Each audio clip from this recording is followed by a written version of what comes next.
breakfast at the Holiday Inn. I'm with her. Beautiful breakfast here. So what would we expect?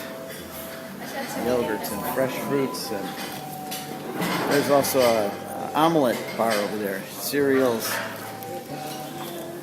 all kinds of meats, vegetables, eggs, sausages, traditional Polish or American. You take your choice. Very nice. Hi, I'm Janet Ray, and this is day 7. Right now we're heading to Mass, and this afternoon we'll be visiting Auschwitz and Birkenau.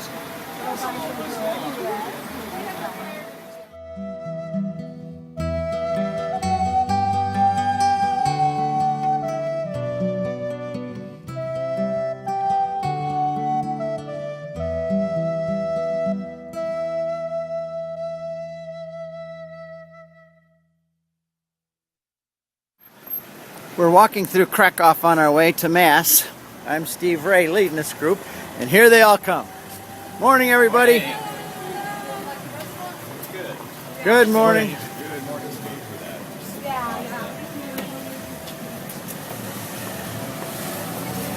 Saying hello to everybody back home. There's Jason, 2 thumbs up, great. And Father Tom.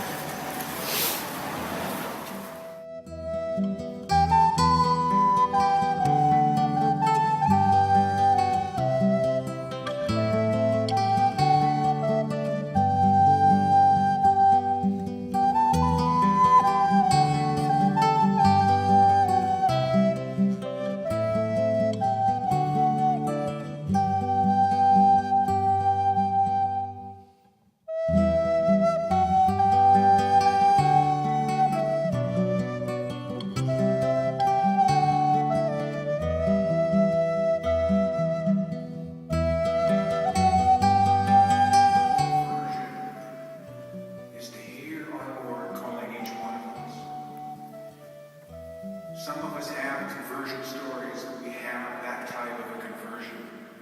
Some are more gradual, but the Lord calls each and every one of us.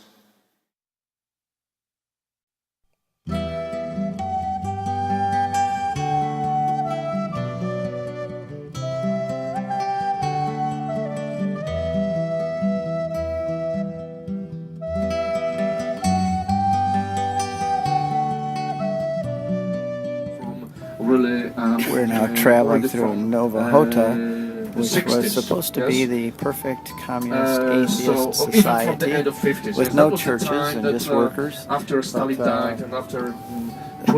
Stalin failed because John Paul II insisted it become a church here, and the church was built, and the Catholicism and the Poles ruled in the end. And that's why Nova Huta was one of those places.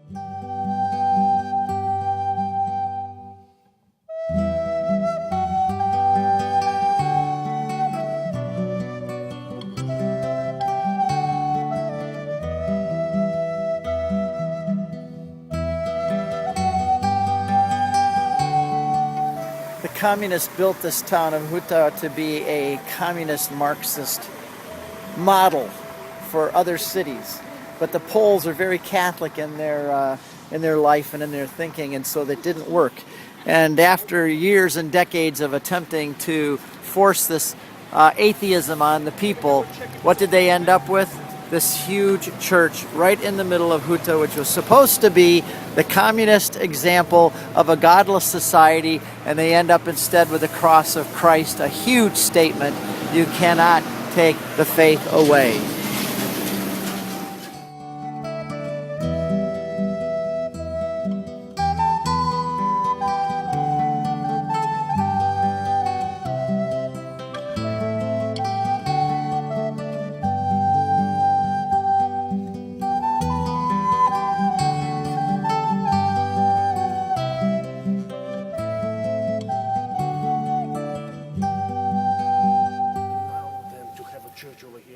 Permission was cancelled, and then people started to protecting the cross, yes?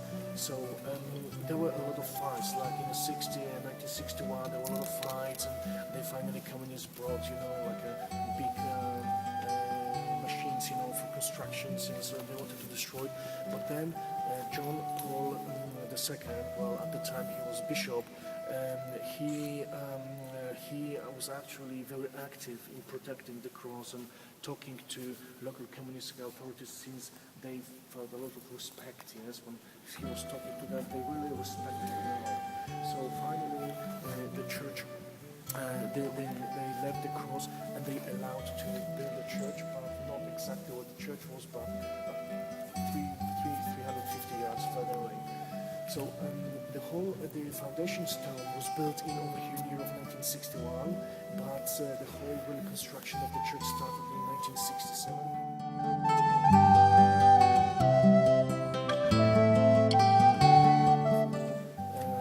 Things. First of all, the shape of the church, yes, it's like a Noah's Ark, yes. So like this is the ark which saved us Christians through the very turbulent waters, yes. So that was the very, very first important thing. Well, all the stones that you can see from outside attached to the facade, they were brought from parishioners from all over the Poland. But interior of the church is also very, very unique, because first of all, take a look please at the tabernacle. Tabernacle looks like a globe, and when you look at it from the left side, there is a shining stone, and the stone was actually given as a gift to John Paul II by Pope Paul VI, and it was given to Pope Paul VI by the crew of Apollo 11, because it's a stone from the moon. Yes, so this is something very unusual.